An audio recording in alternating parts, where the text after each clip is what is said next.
अरे मर के लेंगे। अरे जोर से बोलो, अरे जोर से बोलो, अरे ऊंचा बोलो। अरे हम क्या चाहते, अरे मिलकर बोलो। अरे आप क्या चाहते? पार्टी कौम है, हम लोग जोश में आ जाते हैं, होश नहीं रखते। जलसे में हमारी भीड़ होती है, मस्जिद हमारी खाली होती है। मुशायरा सुनने के लिए रात भर खड़े होते हैं और सवेरे वीडियो के यहाँ एक दरखास्त उर्दू में लिख के देने के लिए तैयार नहीं।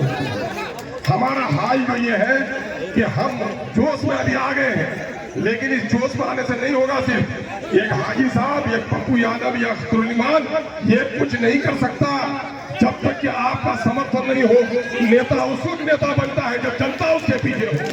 तो आप लोगों ने आज की ये भीड़ करके बहुत शानदार भीड़ है और मुझको इस बात पर खुशी हो रही है कि सीमांचल में जलसे में तो बेटियां आती थी, मैयत में तो बेटियां जाती थी, लेकिन राजनीतिक प्रोग्राम में बेटियां नहीं आती थी।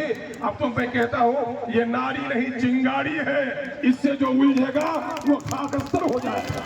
हमारी बेटियां चूड़ी तोड़ेंगी, तलवार बनाएंगी और हम अपना सर पर कफन रखेंगे और ये तय कर लेंगे कि ये लोकतंत्र है, ये राजतंत्र नहीं है कि राजा जो चाहेगा वो हो जाएगा। किसी के बाप की रकम नहीं है। लोकतंत्र में जनशक्ति, जनता की शक्ति सबसे बड़ी शक्ति है। अगर हम चाहते हैं कि हमारे बस्ती घरों में सैलाब, खेतों में सैलाब आए, उससे परवाह नहीं है, हमारी बस्तियां नहीं कटे, तो सरकार को हमारे इस प्रस्ताव को मंजूर करना चाहिए। अभी यही नहीं, सत्ता के कुछ दलालों ने एक और मुंगेरी लाल का सपना आपको दिखाया है और वो क्या दिखाया है? कोसी मेची लिंग। अभी आप लोग सब लोग नहीं सुने हैं, मोबाइल पर तो गाना सुनना है, कव्वाली सुननी है, नाच देखना है, खबर उबर तो जानना है नहीं। हम लोग बेखबर रहना है। बेखबर कौम कब्रिस्तानी कौम होती है, जिंदा कौम बाखबर होती है। हाथ उठाओ तो नौजवानों के कितने लोगों को मालूम है कि तीस्ता मेची लिंग क्या है? बताओ तो मैं पूछूंगा। उठाओ तो हाथ। अरे हाथी में देखो साहब, मैं पूछूं फिर कि किसे तीस्ता मेची लिंग सोलह हाथी में देखो। उठो हाथ ना, नहीं उठो हाथ। आप 12 जब आएंगे 3 बजे तक, 12 बजे से तैयार है मुझसे, है ना? तो ये कौम जो बेखबर कौम होगी। अभी हमारे यहाँ क्या हो रहा है कि अभी कोसी का पानी उधर ही जा रहा है। एक कोसी मेची लिंक बनाया गया है और उसका क्या हुआ है कि 15,000 हेक्टेयर में खेती में इजाफा होगा। अरे क्या होगा? मामला यह है कि पनरचों का 60 लगभग 60,000 एकड़ और उसमें क्या होगा कि सैलाब के दिन में जब कोसी में पानी ज्यादा हो जाएगा तो मेची में पानी छोड़ा जाएगा। सुखाड़ के दिन में हमारे यहाँ पानी छोड़ा नहीं जाएगा।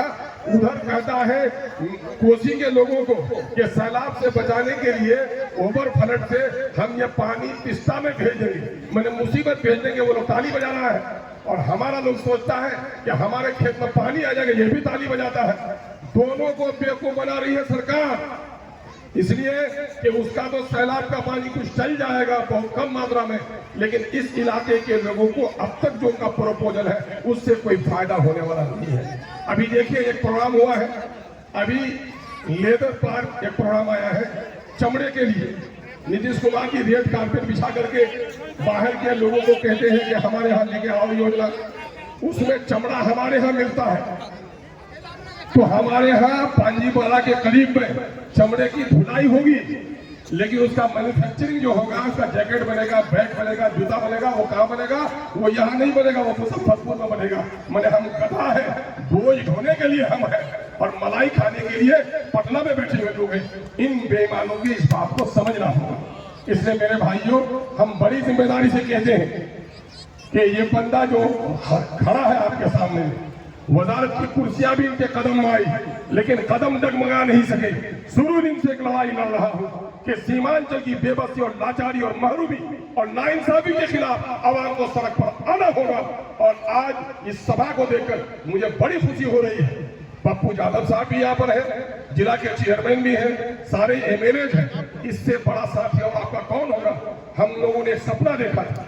हम लोगों ने जब MIM में सब साथी थे तो हम लोगों ने कहा था कि देखो सरकार हमारा काम नहीं कर रही। 3 साल तक अलीगढ़ की जमीन के लिए लोग लड़ रहे थे, MP साहब लड़ रहे थे पार्लियामेंट में, हम लड़ रहे थे असेंबली में, कान में बात नहीं जा रही थी। लेकिन हाजी साहब उसको हम कह के हाजी साहब जगाइए आके लोगों को। हम लोग पूरे सीमांचल को जगाए और जब बैठे 24 घंटा नहीं सिर्फ 16 घंटा बैठे थे किशनगंज में, तो जो काम 3 साल में नहीं हुआ था 3 महीना में हो गया था। हम लोगों ने अपने साथियों को कहा था कि दोस्तों मत घबराओ, वजीर बनना है तो मुकद्दर में बन जाओगे, लेकिन सीमांचल के लोगों की जो बरसों की उम्मीद है, अगर हम लोगों ने जिस दिन 22 में चक्का जाम कर दिया, अररिया में, कोचारामन में, बहादुरगंज में उस सड़क को जाम कर दिया, तो दिल्ली और पटने में बैठे हुए इन बेईमानों को 24 घंटे में इस इलाके के मसले को हल करना पड़ेगा। यही वजह है इस लड़ाई लड़ने के नतीजे में जब मैंने बार बार वहां कहा मेरा पैसा लोगे और नालंदा को सजाओगे। नालंदा बिहार में है कि बिहार में नालंदा है? नालंदा बनेगी दुल्हन और सीमांचल बनेगी नौकरानी, ऐसा नहीं होगा। मेरे पैसे से 5-5 किलोमीटर पर पुल बनाते हो गंगा में, और हमारे महानंदा में 50 किलोमीटर पुल नहीं होगा। अल्लाह का शुक्र है आपकी दुआओं से ये आवाज कामयाब हुई और आज महानंदा में कानकी में 200 करोड़ रुपए से पुल बनता है। इसलिए मैं अपने साथियों को कहता हूं, अपने सियासी दोस्तों को कहता हूं कि मांगने से भीख मिलती है, लड़ने से हक मिलता है। गर्दन झुकाने वाला गुलाम होता है, गर्दन कटाने वाला सरदार होता है। गर्दन कटाने के लिए तैयार हो जाओ। इनकलाब, इनकलाब, महानंदा बहादुरों को संघर्ष समिति। चलिए 22 की अवाम और सीमांचल के अवाम जिंदाबाद, सलाम, आदाब।